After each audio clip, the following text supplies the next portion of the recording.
the Pampanga Press Club News at Hughes sa ating pong mga guests na ipapakilala natin mamaya formally. We want to thank, of course, our partner po, ang Park Inn by Radisson. We've been doing this for several years now. Every third Tuesday of the month, the Pampanga Press Club po is having press cons and inviting guests as our news sources po. Yan. And we are very, very fortunate and very thankful for today because we have our very own our very own new regional director of the PNP Region 3 office, of course. Wala pong iba kung hindi si Police Brigadier General Jean S. Fajardo. Maraming salamat po sa pagpapaunlak sa aming imbitasyon. Maraming salamat po ma'am for the kind introduction po. Sabi ko nga kanina kay Ma'am Tonet, I'm in a familiar territory. So parang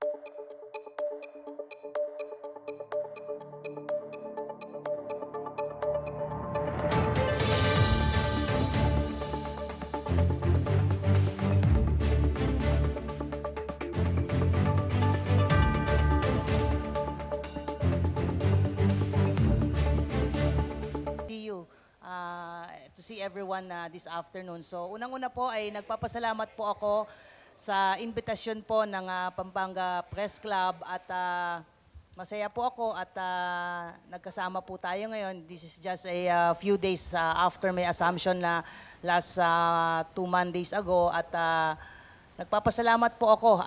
Alam ko po when I was still the spokesperson po sa national level ay may mga lumalabas din pong istorya dito po sa Region 3 at tuloy-tuloy po yung ating magiging engagement at on behalf of the PNP leadership, I would like to extend po yung aming pasasalamat po for the last 3 years na ako po yung naging spokesperson. Ay malaki po yung naging tulong po ng mga kasamahan po natin sa mamamahayag dahil lagi ko po itong sinasabi na the only way that the public could somehow have an idea kung ano po ba talaga yung ginagawa ng PNP ay sa pamamagitan po ng pagbibigay po sa amin ng espasyo ng ating mga kasamahan sa media. Kaya on behalf of the whole Police Regional Office 3, asahan niyo po kung ano po yung mga engagement at ano pa po yung mga pwede po nating maging point of coordination po. Asahan niyo po yung suporta po ng buong Police Regional Office 3, lalong-lalo na po ngayon na papalapit po ang election, malaki po ang maitutulong at maitutulong po natin sa bawat isa para siguraduhin po na magkakaroon po tayo ng orderly and peaceful election for the whole Central Luzon. Magandang hapon po. Thank you po, General. Yan. Before, of course po, we continue to introduce our other guests kasama po ni RD. Papakilala ko muna po, syempre, ang aming mga kasamahan po sa Pampanga Press Club. Yes. I will start with our chairperson, Ma'am Tonet Orejas of the Philippine Daily Inquirer. Next po, syempre ang aming elders. Doon po banda RD, si Sir Max Hangil po, ang aming President Emeritus. He's still writing a column for Sunstar. Still kicking. Katabi niya po si Tatang Bert Basa. Of course, isa po sa mga elders namin. Lahat po sila ay mga past presidents. Of course, si Sir Lino Sanchez, katabi po ni Sir Bert. Sa right side po ni Sir Max ay si Sir Ashley Manabat from Business Mirror. Si Chris Navarro po, ang chief photographer ng Sunstar Pampanga. Bandalas niyo po sigurong makita. Kumo-cover. Yes. And then start na po ako doon. We have Patricia Mamangon of GNN TV. Ayan po. Patricia Mamangon Mercado. Ayan. Katabi niya po ay si Jan Darren Giwan. Ayan, ng kapampangantraveler.com. Yan, marami pong following yan. Napakasipag magsulat. Yan. Katabi niya po si Sir Rudy Abular ng Abante Tonight at Anli News. Ayan po. Lagi rin po silang kumukover ng Camp Olivas. Kasama kayo sa Camp Olivas press corps, no? Yes. Kailangang i-revive. Katabi niya po ang aming treasurer, si Ma'am Marna Dagumboy del Rosario. Siya po ay mula sa Philippine News Agency at syempre po sa Pampanga News Now. Ayan. Next to her, we have my editor from Sunstar Pampanga, Mr. Ray Navales. Ayan po. Next to him is one of our juniors, si Willie Garcia po, ng We'll Travel the Philippines and the World. We'll explore, haba kasi, we'll explore the Philippines and the world. Ayan po. Oh, yan po yung mga mga junior members ni PPC. We of course embrace the new bloods dahil po ngayon ang dami na nating mga social media content providers and creators. Ayan, napasan ko na po ang aming chairperson. Next to her is Ma'am Arlene Lucban ng The Voice po. She's editing The Voice online and lifestyle editor po ng The Voice. And then, kay Sunny, ang aming pong official na cameraman ngayon, photographer, videographer, lahat na po. Editor, yan. Si Sunny po ay Videonics, right, Sunny? Yes. And ngayon po naka-cross post tayo. Sorry for the Yan. Tayo po ay live sa mga FB pages ng GNN44, Central Luzon Business Week, Pampanga News Now, The Voice News Weekly, taga Kapampangan, right? Trends and Spots, and Pampanga New Media. Yan. New Media Pampanga, baligtad doon. Okay, pagkatapos po ni Sunny, we have Sir Rick Gonzalez, the Chief Photographer of Central Luzon Business Week. Ayan, ikot po tayo sa second row. One of our elders, si Sir Lincoln Baloyot po, the editor and publisher of The Voice. Ayan, next to him po, we have Miss Ria Isidro. She's the news editor of Pampanga News Now. Dati po kami magkakasama sa Sunstar. Nung bata pa po kami. Next to Ria is Wency Marine ng New Media Pampanga. Ayan, this time I said it right. And then, meron pa ba? Meron pa ba? Ayan, yung pong iba naming mga kasamahan, we have our president po, si Sir Noel Tulabot. Habol po siya. He's from Pampanga News Now. Sino pa ba yung hindi ko nabanggit? Yes, guest din po namin ang mga executives nandito yan sa Telecom po. Yun. So, there you have it. And of course, with our Brigadier General is none other, Ma'am, Police Major Eileen Rose Stanger. Yan, Stanger. Yun po. Si Ma'am Eileen po ang PIO. Okay. That's it. So, again, ibabalik po natin ang microphone kay General. Of course, if you want po to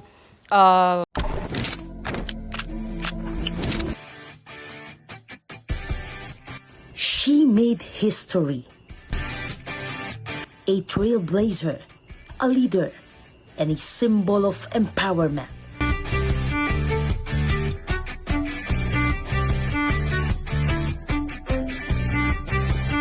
Police Brigadier General Jean Salvador Fajardo, the first female regional director in the history of the Philippine National Police, leading the Police Regional Office 3 with integrity and excellence. Ay to enforce the law, prevent and control crimes, maintain peace and order, and ensure the public safety and internal safety po ng buong Central Luzon, of course, with the active support po ng community. And that being said, ayun po yung ating direction po ng ating programa. Sabi ko nga po, when I assume as the Regional Director last January 13, we don't need to introduce new programs and plans because marami na pong programa po ang PNP and sabi nga natin, we just have to revisit and review ano po ba yung successful, yung mga best practices outside of Region 3, we can adapt it and let's see kung ano po yung applicable and adaptable sa Central Luzon. So we just have to make sure that we really enforce and implement what is written doon po sa marami pong policy, plans and activities po ng PNP. But one of the priorities po na gusto po nating i-implement sa PNP po ay if you may recall po, last August po ay nilaunch po natin yung Revitalize 911 Emergency Hotline. Initially po ay in-implement po natin yan for the whole NCR, but we want the PNP leadership as well our SILG wishes to adopt it nationwide. At ang una po niyang titignan na pilot testing po to expand the Revitalize Emergency 911 Hotline po is Region 3 and Region 4A. So we intend to follow that direction. So titignan po natin yung ating PNP Police Regional Office 3 Command Center. We will link that doon po sa ating mga provincial command center. As per report given to me, 3 pa lamang po yung operational na mga command center po natin doon sa ating mga provincial level. So we intend to interconnect from the Police Regional Office 3 down to our Police Command Center, pababa po sa ating mga station level. At ang gusto natin ay makapag-respond po yung ating mga kapulisan in less than 5 minutes. Because malaki po yung magiging diferensya kung once ma-receive po natin yung mga reports na yan, makapag-responde po kaagad yung mga pulis natin the soonest possible time ay po pwede pa po nating mahuli yung mga perpetrators. Kung hindi man po natin kaagad mahuli ay ma-preserve po natin yung mga pieces of evidence na po pwede po nating magamit in the conduct po ng hot pursuit operations po natin. So titignan po natin yung ating capability to really implement po itong ating 911 emergency hotlines po. And syempre po, ang focus po natin ngayon ay ito pong ating election. 3 weeks from now, magsisimula na po yung ating campaign period. So although yung February 11 po ay sa national level po yan, sa mga senators and mga party list, but we expect na yung ating mga national candidates will visit po yung Central Luzon to launch po yung kanilang mga campaign sorties. So we have to make sure po na magiging safe and secure po yung kanilang mga engagement down doon sa mga barangay. So yan po yung focus po natin. At syempre, yung mga initial list po natin ng ating mga election areas of concern as of fourth quarter po ng December, meron po tayong initially na na-identify po na 14 po na mga election areas of concern. 9 municipalities and 4 cities falls under yellow category.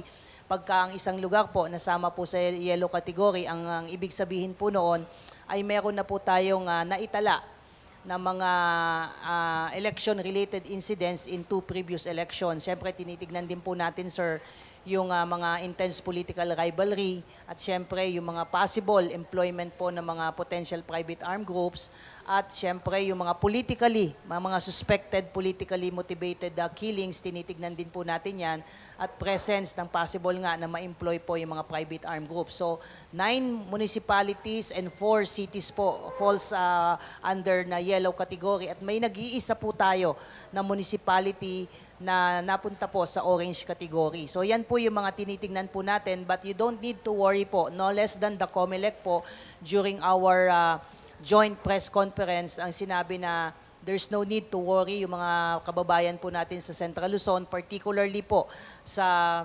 Pampanga kasi may 2 po na naipasama po sa yellow category.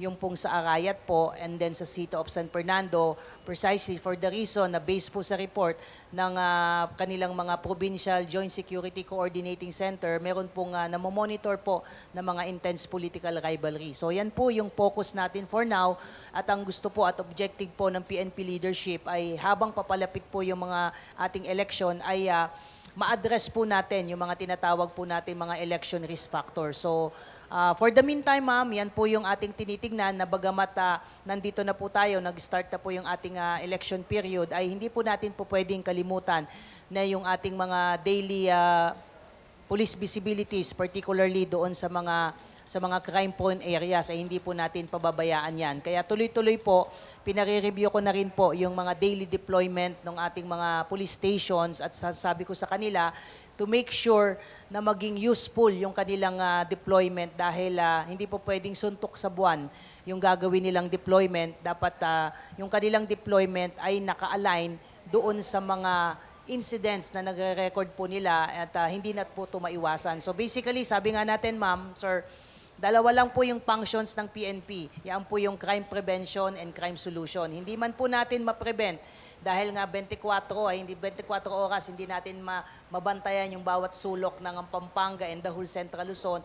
But we want to make sure and assure everyone na mabilis po natin masosolve at makiklear po itong mga kaso po na ito. And of course, malaki po ang hihilingin naming tulong sa mga kasamahan po natin sa media dahil malaki po ang inyong magiging papel sa pagtulong sa amin, especially in fighting disinformation, misinformation, and fake news. So tulungan niyo po kami at nandito po ang Police Regional Office 3 para po pagserbisyuhan ang buong Central Luzon, particularly po ang Pampanga since ang office po at ang headquarters po ng Regional Office 3 ay nasa Pampanga Province po.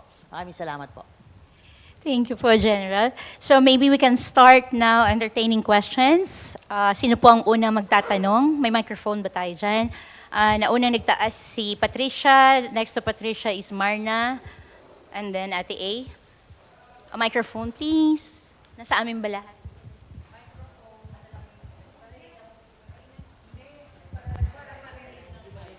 Hi po, RD. RD, hello po.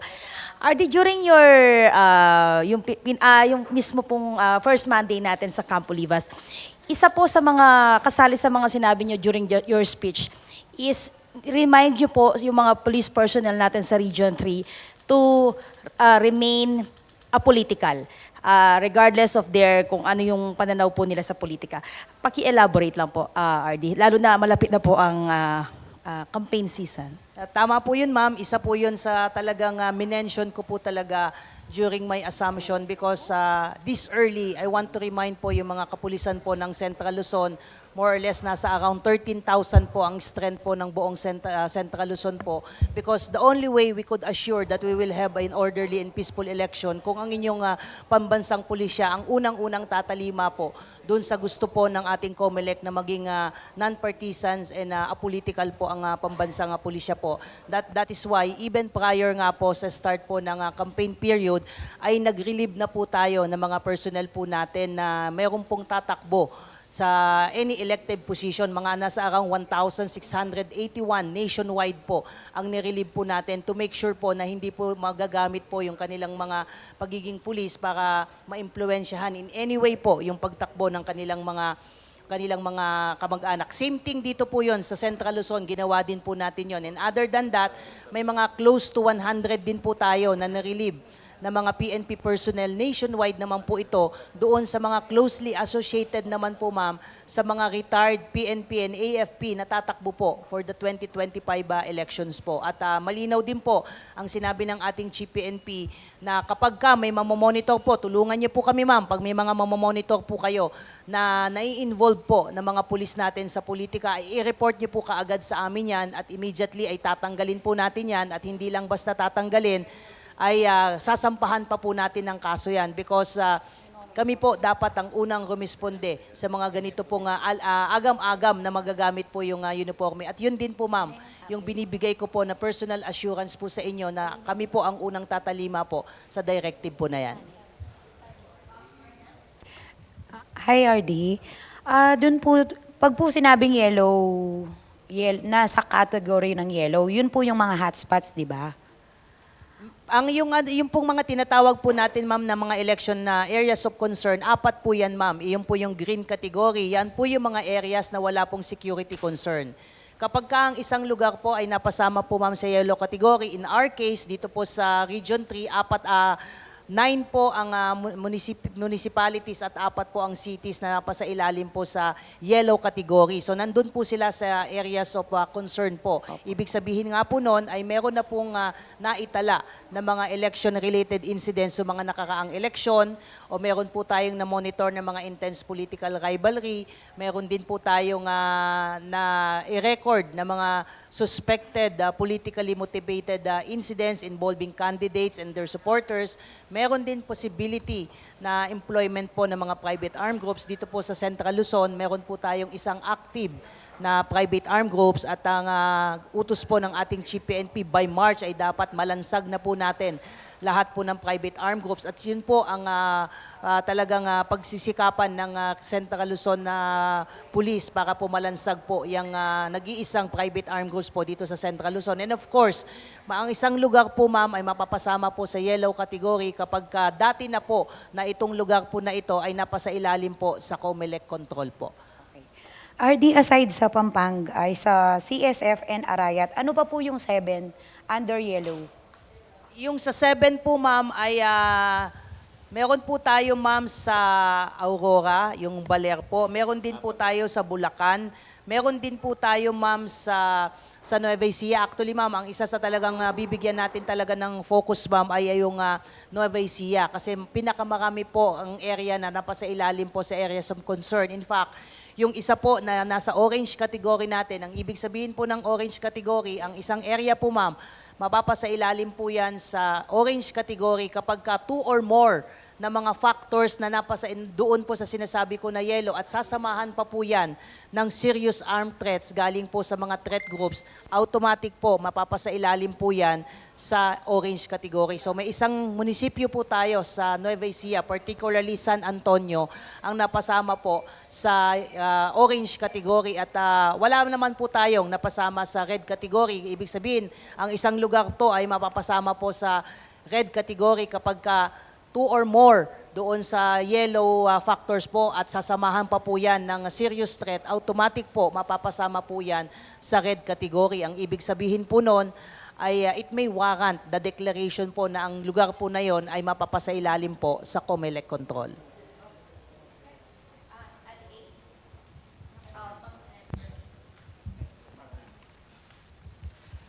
Ang karir mo, nag-intel ka rin. Okay, as a woman, ito na yung tanong, did you encounter any gender-related bias as you were rising up the ranks?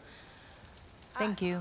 On a personal note, ma'am, hindi ko siya talaga tinignan as hindrance sa para makamit ko po kung ano man po yung nakamit ko, na naabot ko po sa career ko. In fact, sabi ko nga, pag tinatanong ako, probably it is, I can consider it as one of my advantage compare po doon sa aking mga male counterparts because sabi nga nila, pag babae, mas in terms of management, in terms of decision making, mas matikuloso tayo, mas nahihimay natin yung mga bagay-bagay compare, no offense man, sa ating mga male counterparts. So, hindi ko siya tinignan, hindi ko rin mama ko nakaramdam ng bias because at the end of the day, ang titignan is yung service reputation mo po. Ang titignan o yung fitness and merit mo to hold a sensitive position. At tama po kayo, ma'am. Bago po ako ma-assign na ma-designate po as regional director, naging chief of police po ako ng Lubao, naging chief of police po ako ng San Fernando, at naging regional chief po ako ng intelligence division po ng Police Regional Office 3. Mahigit isang taon po akong nag-R2. So more or less, I have a talaga learning curve po sa akin yung R2 ko because the whole Region 3, ang iintindihin mo, marami po tayong major events na hinawakan when I was sa R2 and then I was given the privilege of being designated as a provincial director. Kaya nga sabi ko nga ma'am kanina, I'm in a familiar territory. So lahat po itong experiences ko ma'am when I was still assigned here in Pampanga ay hopefully magamit ko po at makakatulong po sa atin para kung ano man po ma'am yung mga programs, plans and action plan na in-implement po natin sa whole Pampanga, we could replicate that to other provinces within Central Luzon kung ano po yung mga applicable po. Clarification, ma'am. You still remain as the spokesperson as you are performing as an RD, correct? Yes po ma'am, bali, in current capacity pa rin po ako ma'am as the PNP spokesperson po. So until such time, ma'am, na may ma-designate po na kapalit ko po ay dual function po ako. Dual. But no worries po, ma'am. Some may be asking how can I juggle my time between being the regional director and this BNP spokesperson po.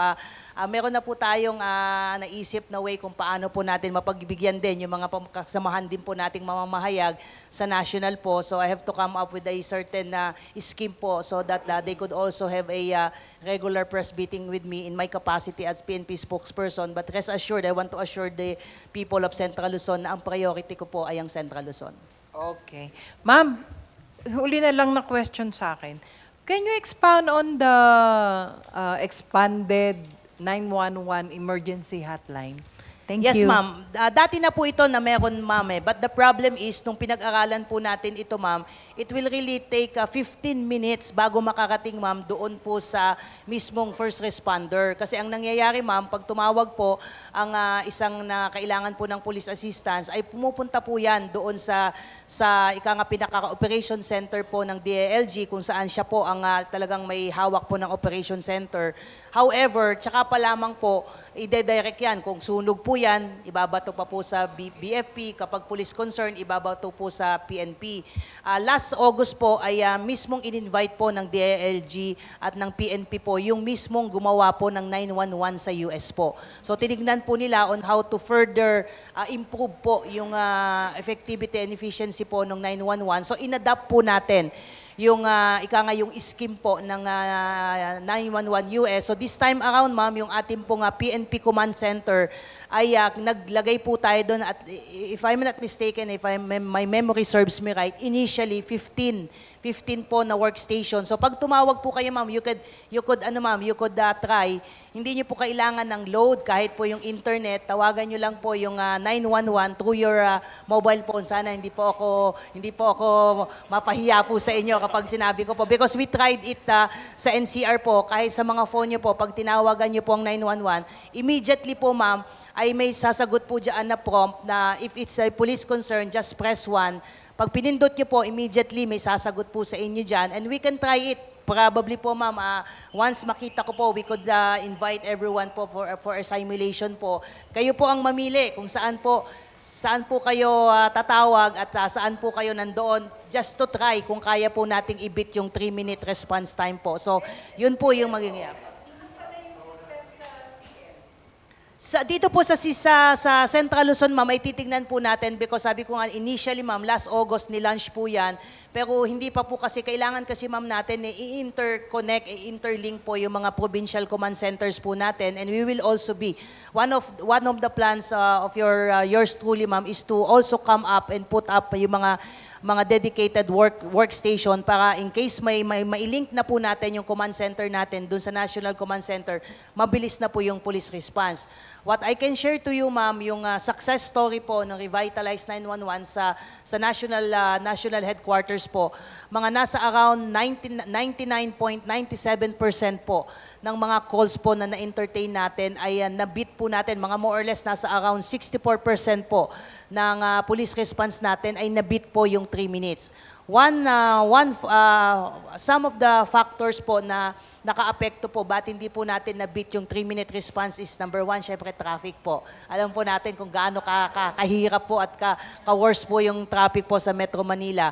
Another thing po yung familiarity po ng mga pulis natin na kapag medyo nasa loob-looban na po na barangay, tapos medyo hindi po nagmamatch yung PIN nung lugar kung saan po yung color po natin, so nagkakaproblema. And top 3 po, na mga cases na nirespondihan po ng 911 po natin, at least sa national capital region po is mostly po is domestic violence po, mga away sa barangay, mga traffic. Ang number 1 po is traffic accident.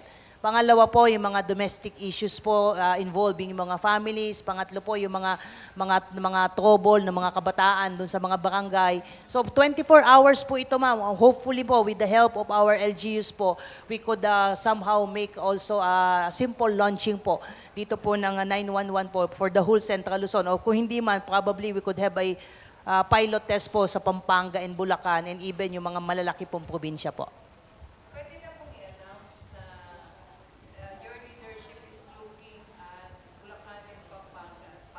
Yes, ma'am. Yun po yung isa po sa plano because ito po kasi yung dalawang probinsya na medyo mataas po ang mga crimes po natin and yung density in terms of population. So yun po yung direction natin. Probably Nueva Ecija, Pampanga and Bulacan po yung ating target supposedly ng pylon lodge. But depende po yan sa latag po ng ating mga equipment because kailangan po natin, ma'am, i-improve muna, ma'am, yung mga ating mga optic fibers in terms of connection po. Kasi just like, ma'am, sa NCR, ang problema natin po, sa iba-ibang probinsya, may kanya-kanya po silang mga hotlines. So, yun po yung in-address po ng Revitalize 911 po natin sa NCR na to make sure na yung mga kanya-kanyang hotlines po ng mga highly urbanized cities po sa NCR ay makonect po doon. So, MMDA was there also. So, we have a good working relationship with the MMDA. But this time around, since we're talking about Central Luzon, so I will be laying this down sa akin pong pag-courtesy call po sa ating mga governor so they could appreciate more po yung importance po ng 3-minute police response po.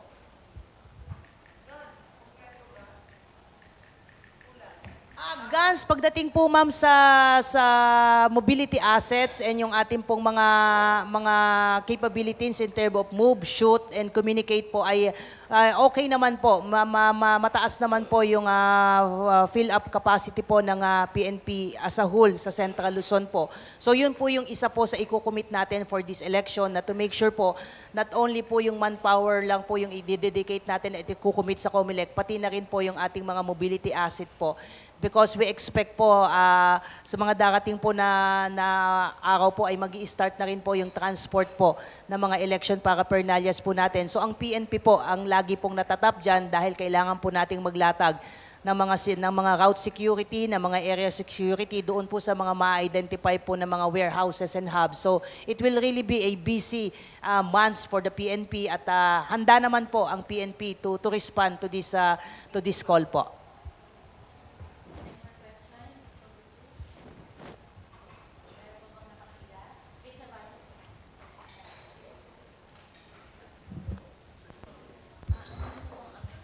Hello, Jen. Hello, Jen. Good afternoon. Jen, regarding do sa mga nahuli po natin nung nag-umpisa po yung checkpoint natin sa COMELEC gun ban. So nadagdagan na po ba yung mga figures natin since po last time po nag-assume kayo sa PRO3 director, nadagdagan na po ba? Yes po sir, as of January 20 po sir, nasa around 63 na po yung firearms natin na nahuli at 64 na po yung ating mga arrested personalities. So patuloy po yung ating mga paalala. Ang common nga pong reason po ng ating mga nahuli ay hindi po nila alam na effective na po yung ating gun ban. So I would like to take this opportunity also to once again remind po yung mga may hawak po mga permit to carry firearms outside their respective residences and places of business ay kahit po may hawak po kayong PTC, LTAP po and even nakarehisto po yung firearms nyo, unless meron po kayong hawak na certificate of authority or exemption from the COMELEC, ay hindi po kayo authorized magdala po ng barel. But meron pong mga automatic exempted po, katulad po ng mga military and uniform personnel po, but dapat in the actual performance po ng duty. At syempre, yung ating mga judges, yung ating mga lawyers, yung ating mga election officers, at doon po sa mga individuals na by the nature of their business are usually and normally bringing a big amount of cash sa kanila, yun naman po ay automatic exemption. But again, they have to have it to secure po yung certificate of authority from the COMELEC po. Thank you.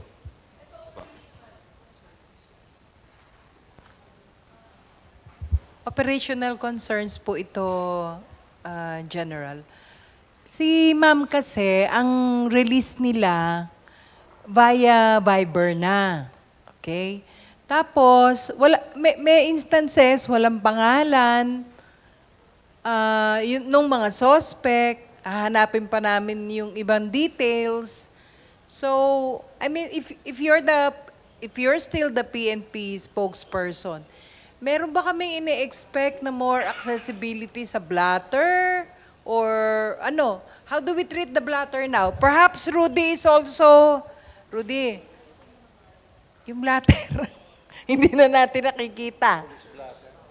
Oh, Okay, ma'am, ma'am. I don't know how you... Let me address that issue once and for all po, ma'am. I understand, ma'am, yung ating mga matatagal na without mentioning the names po ng ating haligi na, ma'am, haligi na ng media po na they were used to just going to the station, open the blotter and just get the news, get the names, but because of the Data Privacy Act law po, I hope you understand, we were somehow reminded na to give some information that would compromise po the names and personal circumstances po ng mga, even the suspects po, because again, yung presumption po ng innocence until proven otherwise po. So we have to comply with the provisions as stated po dun sa DPA and of course po doon sa Freedom of Information, because it was clearly stated po doon sa DPA unless and until such time that the suspect or even the victim for that matter po would allow the disclosure po ng kanilang mga pangalan and even po yung kanilang mga identities po, then we have to somehow respect po. May mga instances po kasi, ma'am, na yung mga victims po ay nakikiusap po na we would ask them na is it okay to divulge po and disclose po to the media your names, and they will be the one to say na ayaw po nila. So we have to respect that. And yun po yung gusto ko pong i-address on a national level, because yung ating pong mga regional PIOs were bombarded po ng mga issues. But dati po pwede naman, especially, ma'am, yung mga sensitive cases like those involving minors, both victims and suspects. But kung pwede naman po, ma'am, and even the mugshots po ay medyo naging sensitive din po kami doon. We have to blur some shots po because again, yun nga po may mga nag-request po. In fact, may mga nakasuhan na po ng mga pulis na nag-issue po ng unblurred pictures po and out of again for their again, they also have the right. So yun po yung pinaghugutan po ng PNP why we have to somehow prohibits po yung pagdi-disclose po ng ibang mga pangalan at of course yung kanilang mga mga mugshots po. General, i-clear ko lang yung kasi yung sa PNP, ganyan ang directive niyo, di ba? Yung bawal mo na ilabas yung true name. Pero bakit sa mga report ng PDEA, bakit sila naglalabas ng full name ng mga victims, ng mga suspects? Bakit ganun? Bakit ganun, ma'am? Ibig sabihin, iba yung sa PNP, iba yung PDEA? Well, I cannot speak on behalf of the Yeah, PDEA, but we already have the legal opinion po ng National Privacy Commission. When I was I'm still the PNP spokesperson, but naging concurrent po ako ng naging chief ng Public Information Office. We have to really get a written explanation because a lot of question arose when we decided not to disclose the names and even the mugshots po. So we the National Privacy Commission already rendered an opinion na unless na ika nga it will falls under yung clause po doon is yung national and public interest would require the disclosure po ng mga names, then the PNP is given the imprimatur to decide whether or not to release the names and even pictures. Like the case po ni dating mayor ni Alice Guo, we have to release it because again, yung national and public interest would require the disclosure of their names and their pictures, and even Pastor Kibuloy, we received a lot of comments why bakit namin hinide, but again because the lawyer of Pastor Kibuloy requested not to publish, so we don't want to again face a legal issue pertaining to the release of their names and pictures. But at the end of the day, the PNP decided to release the same because we deem it necessarily to release their names and pictures because yung mga kaso na isinampa sa kanila ay kailangan po nating i-release because somehow baka may mga ibang biktima pa na once i-release po natin yung kanilang mga names and pictures, that would somehow encourage other victims to come out po. Ma'am, Kasama po yun. Again, ma'am, ang sabi ko nga po kanina, ma'am, if the case involves na, tao na maraming niloko, then we will, again, yung mga commanders po, the PNP, ang sabi po ng NPC, sa inyo namin pinapadecide yan, if you think it falls under the closure po ng public interest requires their disclosure, then we will disclose it po. Okay, thank you, ma'am. Ma'am, one thing na naman, papalo up ko lang sa... Kasi I've been covering Camp Olivas for half of my life.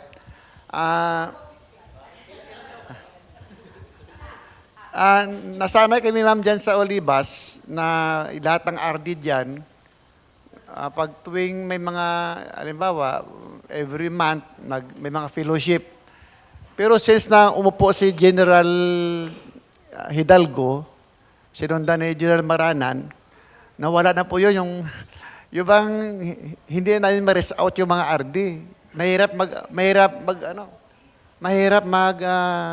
kumuha ng, kahit kay PIO, mahirap kumuha ng appointment o ganun, ma'am.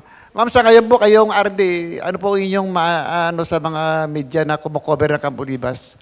Sir, my line is open 24/7 po. That I can assure you po.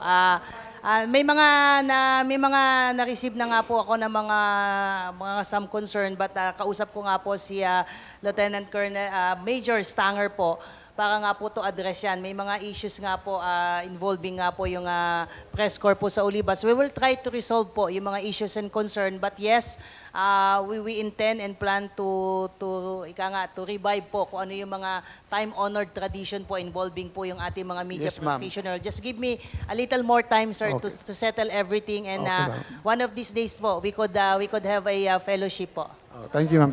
Thank you, ma'am.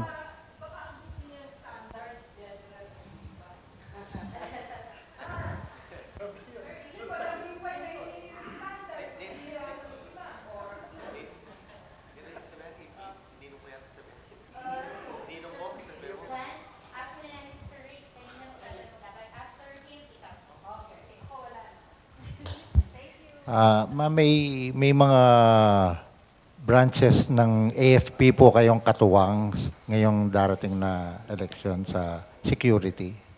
Yes po, ma'am. Yes po, sir. Buti nabanggit niyo po na malaki po ang magiging papel po ng inyong Armed Forces of the Philippines and Philippine Coast Guard dito po. Not only sa election po na even sa mga major events po, katuwang po natin yan. Yung ating triumvirate po na security forces po. For this coming election po ay magbibigay po sila sa atin ng augmentation. And in fact, dito po sa ating mga strategic checkpoints po, particularly doon sa mga areas na mga tinatawag nating mga conflict areas po, for those na may mga monitored po tayo na mga intense political rivalries, ay meron na po silang ibinigay po sa atin na mga augmentation team. And other than that po, in Philippine Coast Guard din po, syempre may mga coastal areas din po tayo dito, ay makakatulong din po natin sila.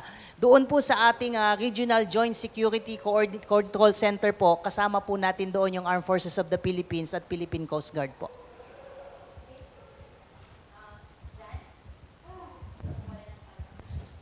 Hi po, good afternoon. I'm Jan. Question ko po, so on the lighter side of things, apart from the midterm elections, the region is gearing for influx of inbound visitors to the tourism hotspots for the summer, Holy Week, lalo na po, marami na pa tayong long weekend. So are there any special preparations or plans or directives under your leadership? Like I said earlier, sir, hindi lang yung eleksyon ang tinitingnan natin, even yung daily deployment po ng ating kapulisan, because hindi natin pwedeng pabayaan yung mga petty crimes, yung mga crime-prone areas. Kaya i-maintain po natin yung ating mga police presence and visibilities doon sa mga identified po natin mga crime-prone areas. And of course, doon po sa mga areas of engagement. At tama po kayo, ang Central Luzon po ang isa sa mga regions na pinupuntahan pagdating ng summer vacation, and even sa Holy Week po, may mga national events po tayo. So, even yung ating mga magagandang beaches po dito sa Central Luzon. So yung ating mga tourist police po, meron po tayong mga trained tourist police. Sila po yung i-deploy po natin sa mga tourist destination po natin for the whole Central Luzon. Because hindi lamang po security yung main task po ng PNP, pati na rin po yung public safety in terms po ng ating mga response pagdating po doon sa mga disaster and calamities na alam natin minsan talaga ay na hindi nakakaiwas ang Central Luzon sa mga calamities, even na mga malalakas na mga bagyo. So nandiyan po yung ating mga search and rescue train na PNP personnel na region-wide po. So lahat po yan, sir. Kaya nga po, all hands on deck na po ang inyong kapulisan dito sa Central Luzon, not only for election, but for the whole, for year-round na po ito, before, during, and after election. Of course, ongoing pa rin po yung mga classes sa mga eskwelahan, kaya yung ating deployment sa paligid po ng eskwela nandiyan, sa ating mga commercial establishments, sa ating mga major transportation hub sa region-wide. Tuloy-tuloy po yan, sir. At ang objective po talaga natin, sir, ay mapababa at yung mga krimen sa Central Luzon, kasi nakita ko po yung statistics, kung kaya pa pong ibaba, yun po yung ating objective. And of course, to ensure yung public safety po ng mamamayan po ng Central Luzon. Opo, konting numbers lang po, General. Ano po yung crime rate ng CL noong 2024? Yes po, ay yung ending number natin. And then, ano po yung current ratio natin sa Central Luzon? Kayo po ba ay nagre-recruit pa rin ng maraming police? Kailangan po ba natin mas marami pa? Yeah. Nakapaghanda, ma'am, ako ng statistics dito, ma'am. So, ikumpara po natin, ma'am, yung crime statistics po natin nung 2023, ikumpara po natin yung kabuuan po ng 2024, medyo tumaas po ng 14.98% po yung ating pong index crimes for the whole Central Luzon po yan. Index crime po, pag sinabi po nating index crime, ma'am, nakapasok po dyan yung mga tinatawag po nating crimes against person, yung pong murder, homicide, physical injury, and rape po. At pati na rin po yung mga crimes against properties like theft, robbery, yung ating pong carnapping, both ng motorcycle at saka ng mga motor vehicles po natin. Ang isang nakikita ko po, ma'am, dito sa Pampanga, punta po tayo sa Pampanga, nakita ko din po, ma'am, yung Pampanga po, ma'am. Pampanga alone, ma'am, ay medyo tumaas din po, ma'am, yung sa Pampanga. But what caught my attention, ma'am, particularly in Pampanga, ma'am, ay medyo mataas po yung insidente po ng rape. So, yun po, kanina, I asked po yung provincial director, kailangan lang po umalis ni PD because mayroon po ongoing police operation. Sabi ko, mas importante yon. Kaya ko na po ito at pinaalis ko na po siya. So, yun yung tinanong ko, bakit mataas yung insidente ng rape. So, yun po yung tututukan natin. We will come up with a better police strategies and intervention. If not, hindi man masiro, at least malesen po yung crimes ng, yun nga, yung rape. And even po yung theft and robbery po, medyo may uptick po ng konti. So, ito po yung papatutukan ko po sa Pampanga Police Provincial Office para ini-expect po natin dahil mas maraming pulis po ang nakalabas because may mga checkpoints po tayo, ay we expect na dapat bumaba po yung crimes po natin.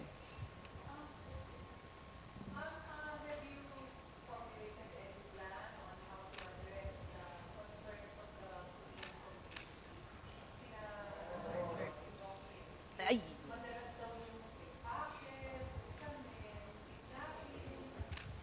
yes, ma'am. Good thing you mentioned that, ma'am, because alam natin na may mga specific and peculiar requirements po yung ibang mga cities and provinces po ng Pampanga. So, I intend to sit down po doon sa ating mga concerned na group po to discuss some of their problems at doon po sa mga foreign nationals po na residente na rin po, particularly ng Angeles and Pampanga, we want to assure them na yung mga previously na naririnig po natin ng mga insidente ng kidnapping, insidente ng pickpockets, ay ma-address po natin yan. And one way of addressing it is to ensure po yung talagang mabilis nga po talaga yung police response natin at yung mga police natin ay hindi suntok sa buwan yung deployment, basta lang hindi lang sila magsasubmit sa regional headquarters ng deployment nila, kailangan nilang i-justify sa amin bakit nandyan ang mga pulis natin, wala naman dyan yung crime-prone areas mo. So dapat nandun ka sa kung saan your presence is more needed po. Follow up lang po dun sa big cases natin. Ano po yung demographics niya, General? Yung age? I don't have the demographics po, ma'am, but I intend to really check because even in the national level po, ma'am, medyo mataas din po yung rape. Not only, but majority po, ma'am, sadly po, nakita ko yung statistic sa national level po ay incest rape po.